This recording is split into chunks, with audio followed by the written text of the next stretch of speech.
शिक्षा मंत्री को गौर से आपने भी सुना, 4 मई से लेकर 10 जून की तारीखों को तय किया गया है 10वीं और 12वीं के सीबीएसई छात्रों के लिए। किस तरह से देख रहे हैं आप? इसी के साथ ही चुनौतियां आपकी नजर में सबसे बड़ी क्या रहने वाली हैं?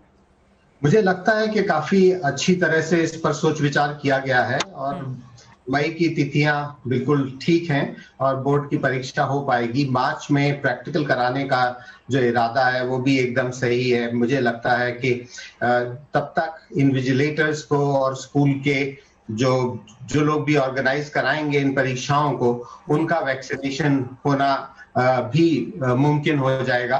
तो ये सब कुछ इस बात पर मुनस्सर है कि हम कितनी इफेक्टिवली वैक्सीनेशन करा सकेंगे।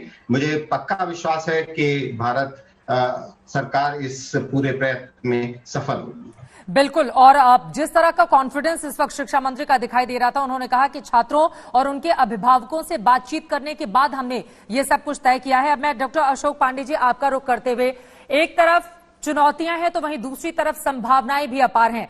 देश के लाखों छात्र इस वक्त आपको सुन रहे होंगे जो परीक्षा देने के लिए अब जाएंगे मई और जून में। उनको क्या कहना चाहेंगे आप? क्योंकि सबके मन में ये भ्रम की स्थिति तो बनी हुई है कि तैयारियां तो हमारी उस तरीके से हुई नहीं, फिर परीक्षा देने के लिए हम जाएंगे तो बहुत सारे डर भी मन में उनके होंगे। डॉक्टर अशोक पांडे जी। चित्रा जी धन्यवाद। देखिए, परीक्षा का दूसरा नाम डर ही होता है, खासतौर से जो बोर्ड की परीक्षाएं हैं। लेकिन सबसे पहले मैं माननीय शिक्षा मंत्री जी को बधाई देना चाहूंगा कि बच्चों और अभिभावकों की बात को उन्होंने सुना और उसके अनुसार जो ये तिथि की घोषणा की है उन्होंने, मेरे ख्याल में बहुत ही समुचित है और काफी इससे समय मिलेगा।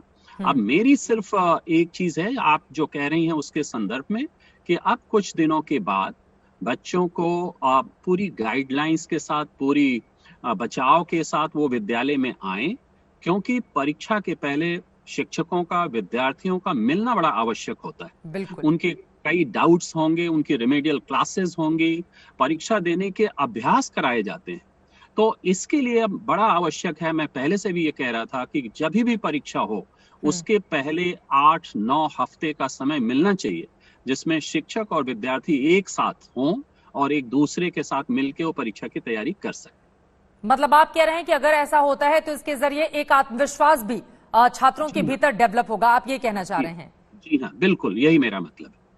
ये अपने आप में काफी ज्यादा महत्वपूर्ण है और हो सकता है आगे आने वाले वक्त में सरकार की ओर से इस बारे में कुछ फैसला भी लिया जाए। शांतनु जी, अब मैं आपका रुख करते हुए, आप किस तरह की संभावनाएं देख रहे हैं? और इसके साथ ही छात्रों के लिए परीक्षा की घड़ी है तो सरकार के लिए भी परीक्षा की घड़ी है, क्योंकि 30 लाख छात्रों को सेंटर पे ले जाके परीक्षा करवाना इतना आसान नहीं रहने वाला है।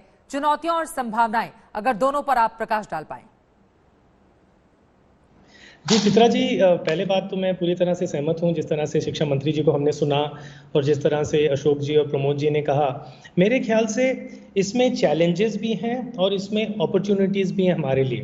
पहली बात तो आप ये देख रहे हैं कि पूरे विश्व में जिस तरह से कोविड का सामना इंडिया ने किया है, नंबर 1, और दूसरी तरह से किस तरह का हमने ऑनलाइन एजुकेशन में जो ट्रांसफॉर्मेशन इमीडिएटली हम लेके आए हैं, ये अद्भुत है, दुनिया में कभी नहीं हुआ है ये। और कई महीनों से जितने भी स्कूल हैं वो अपनी तैयारी कर रहे हैं, अपने स्टैंडर्ड ऑपरेटिंग प्रोसेसेस बना रहे हैं, अपने ड्राई रन कर रहे हैं, अपने रिहर्सल कर रहे हैं कि जब स्कूल खुलेगा और जब परीक्षा होगी तो किन किन चीज़ों का ध्यान रखना पड़ेगा। ये भी आपको पता है कि अलग अलग स्टेट्स में जो स्टेट लेवल इंस्पेक्शन कमेटीज हैं वो बन गई हैं। सरकार स्कूलों का निरीक्षण कर रहे हैं और बड़ा ही एक सिस्टमैटिक तरीके से ये पूरी प्लानिंग हो रही है। और जेई और नीट के एग्जाम्स हो चुके हैं, तो मेरे ख्याल से कोई इसमें हमारे को कोई संकोच नहीं होना चाहिए कि अगर ये अब एग्जाम्स होंगे तो इसमें कोई भी ऐसा इशू आने वाला है। सबसे इंपॉर्टेंट चीज अगर मैं ये कहूं कि घर बैठे बैठे स्टूडेंट्स भी बहुत उत्सुक हैं कि वो स्कूल जाएं। और मैं अशोक जी की बात से पूरा सहमत हूं कि अब 9 to 12 तक तो स्कूल ओपन हो चुके हैं, कई स्कूल खुल भी चुके हैं, स्टूडेंट्स आ भी रहे हैं स्कूलों में। तो एक तरह से जो फेमिलियरिटी है और जो डर है कोविड का, वैक्सीन आने के बाद तो ये काफी हद तक मेरे ख्याल से ये वैसे ही खत्म हो जाएगा।